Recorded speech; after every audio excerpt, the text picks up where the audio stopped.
Assalamualaikum warahmatullahi wabarakatuh. Berjumpa lagi bersama saya Anang Saputra, mahasiswa PAI Madin semester 6. Alhamdulillah pada kesempatan siang hari ini kita diberikan kekuatan, keimanan, keislaman sehingga bisa menjalankan perintah Allah yaitu berpuasa Ramadan. Semoga puasa kita mendapatkan ridho dari Allah Subhanahu wa ta'ala. Amin amin ya rabbal alamin. Keduanya, sholawat dan salam semoga tercurahkan kepada junjungan kita Nabi Muhammad sallallahu alaihi wasallam, Nabi akhiruz zaman, Nabi yang kita harapkan syafaatnya besok di yaumil kiamah. Teman-temanku sekalian dan juga yang saya hormati Bapak dosen, pada kesempatan kali ini saya mendapatkan tugas dari Pak dosen yaitu membuat video materi pembelajaran. Ini enaknya di Pak dosen itu kemarin kita bebas untuk memilih apa materi kita, silakan terserah, yang penting dibuat PPT, dikasih video dan nanti dikirim, bisa diupload di YouTube-nya Pak dosen atau Pak Lukman. Karena diberi kebebasan seperti ini, akhirnya saya memilih yang saya kuasai yaitu terkait dengan desain. Kemarin sudah saya jelaskan waktu micro teaching di mata kuliah yang lain terkait desain ini, yaitu bahwa ada dua. Sebelum kita mempelajari tentang desain grafis itu ada dua yang harus kita pelajari, yaitu terkait dengan unsur-unsur desain dan juga prinsip-prinsip desain. Nah, yang unsur-unsur ini kemarin sudah saya terangkan waktu saya micro teaching ya. Ada tugas micro teaching, saya menjelaskan itu sudah. Nah, sekarang yang mau kita bahas ini adalah tentang terkait dengan prinsip desain. Seorang desainer itu harus menguasai dua ini, kalau tidak ini akan percuma, karena ini yang menjadi dasar untuk menjadi seorang desainer. Nah, prinsip-prinsip ini apa saja? Ini nanti yang saya jelaskan ada 5, dan itu apa saja? Mari lihat pada tayangan berikut ini.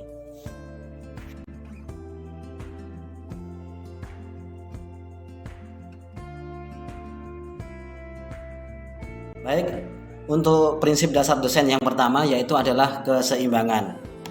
Bisa dilihat ini di sebelah ini, keseimbangan. Nanti saya contohnya akan saya kasih contoh. Keseimbangan itu antara sisi kanan dan kiri pun harus sama. Jadi kalau kita membuat brosur ataupun membuat desain banner itu, jadi antara kiri dan kanan itu harus sama. Itu yang namanya seimbang. Nah, seimbang ini tidak harus umpamanya tidak harus sama. Umpamanya di sini ada batu yang besar 1, yang di sini ada batu yang kecil-kecil tetapi jumlahnya 5, tetapi kalau diukur itu jumlahnya sama. Jadi seimbang itu tidak harus ukurannya itu yang sama. Boleh yang kecil-kecil, ada yang besar 1, itu tidak apa-apa, itu namanya seimbang. Nah, keseimbangan itu pun dibagi menjadi 2. Ada keseimbangan simetris dan keseimbangan asimetris. Apa keseimbangan simetris itu? Yaitu keseimbangan yang formal. Artinya kalau kita mempunyai suatu brosur atau banner lah, kalau kita belah menjadi 2, nah ukurannya itu akan sama antara sisi yang satu dan sisi yang lain, itu ukurannya sama. Itu yang dinamakan keseimbangan simetris. Terus untuk keseimbangan asimetris itu apa? Jadi keseimbangan asimetris itu kalau dibelah itu tidak sama, itu tidak formal, tetapi secara ilmunya di desain itu sama. Contoh seperti ini, kalau kita membuat poster, membuat brosur, nah di sebelah sini ada gambar apa ya, gambar pemandangan, terus di sini ada gambar lautan. Nah, seperti itu. Artinya kan ini tidak sama.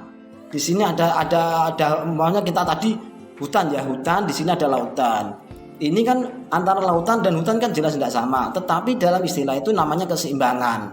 Bisa ditempatkan di sebelah kanan kiri atau di atas bawah, itu yang namanya terkait dengan keseimbangan. Jadi yang nomor satu prinsip daripada desain itu adalah keseimbangan. Contohnya bisa dilihat, nanti saya akan share ada di video ini, silakan dilihat dan cermati.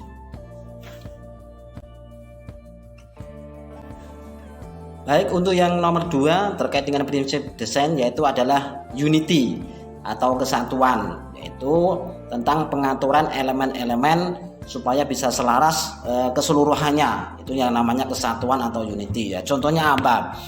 Contohnya mau kita membuat desain, terus di dalamnya kita kasih gambar, contohnya perabotan rumah tangga, ada panci, ada ember, ada wajan dan lain sebagainya. Itu namanya yang dinamakan unity atau kesatuan. Tetapi kalau nanti kita membuat suatu brosur, di situ ada gambarnya wajan, ada panci, tetapi di situ juga ada nanti gambarnya umpamanya umpamanya itu perabotan berat, ada batako seperti itu, ataupun ada meja, ada kursi ya. Itu jelas tidak memenuhi prinsip daripada suatu desain, karena itu tidak memenuhi yang kesatuan atau unity. Intinya di unity itu bisa mengatur penempatan itu bisa selaras dalam keseluruhannya. Umpamanya kalau sekolah di situ ya juga ada bangku, ada meja, ada ini. Itu yang namanya kesatuan atau unity. Itu merupakan prinsip yang nomor 2. Gambar silakan dicek di video. Baik, saya lanjutkan untuk prinsip yang nomor 3, yaitu adalah kesebandingan atau proporsi. Di dalam desain, kesebandingan merupakan hal yang sangat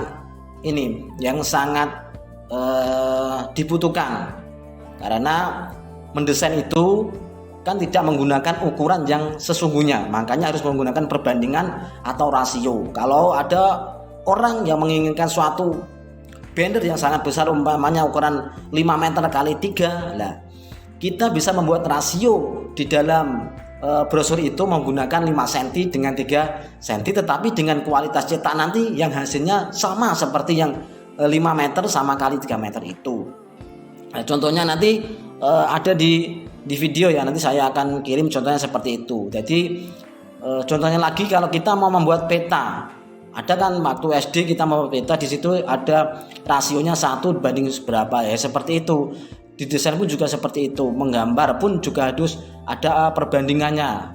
Jadi tidak boleh seenak kita, karena di desain pun juga harus ada aturan supaya hasil desain kita biar menjadi lebih bagus. Itulah yang menjadi prinsip daripada desain yang nomor 3. Gambar bisa dilihat di sebelah ini.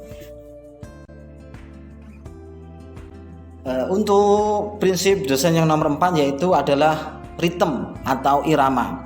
Apakah itu ritme atau irama? Yaitu merupakan komponen desain grafis yang dilakukan secara pengulangan, diulang-ulang, biar nanti hasil daripada desain grafis itu bisa menjadi lebih baik lah, intinya seperti itu.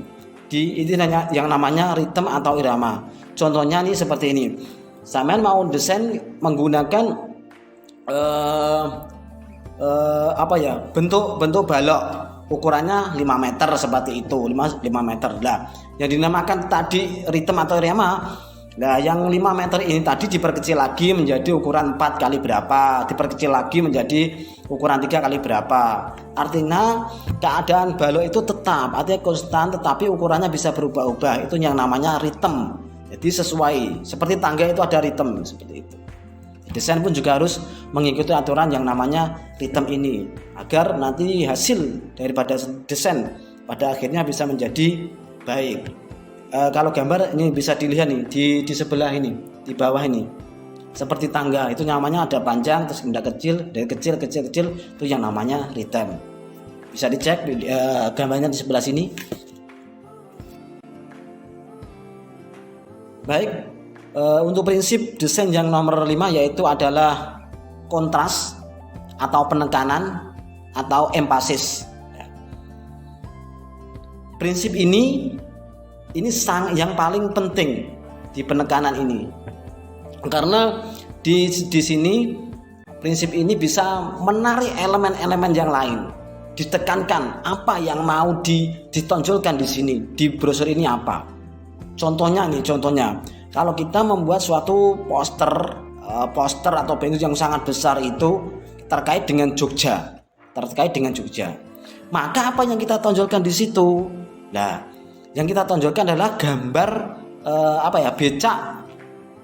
becak yang sangat besar dengan penumpangnya. Itu kita perbesar karena ditonjolkan. Ini yang namanya emphasis atau penekannya, bahwa kalau orang melihat sekilas dengan gambar seperti ada becak, ada orang seperti itu, ada gudeg juga, oh ini pasti Jogja, seperti itu. Jadi intinya di emphasis atau penekanan itu memberikan ciri apa yang ingin disampaikan kepada orang yang melihat atau yang membaca seperti itu. Itu kontras. Nah, kelima-lima ini merupakan prinsip yang harus dikuasai oleh seorang desainer. Maka kita ulangi lagi, untuk prinsip di desain ada 5, yaitu tentang keseimbangan, ada unity atau kesatuan, ada emphasis atau penekanan ini ya, terus ada juga ada juga irama atau ritme, dan juga ada juga kesebandingan atau proporsi. Jadi nanti kalau teman-teman juga ingin belajar, insya Allah nanti saya bisa untuk mengasih tahu lah sedikit-sedikit ilmu yang saya ketahui tentang desain ini. Silakan. Demikian tadi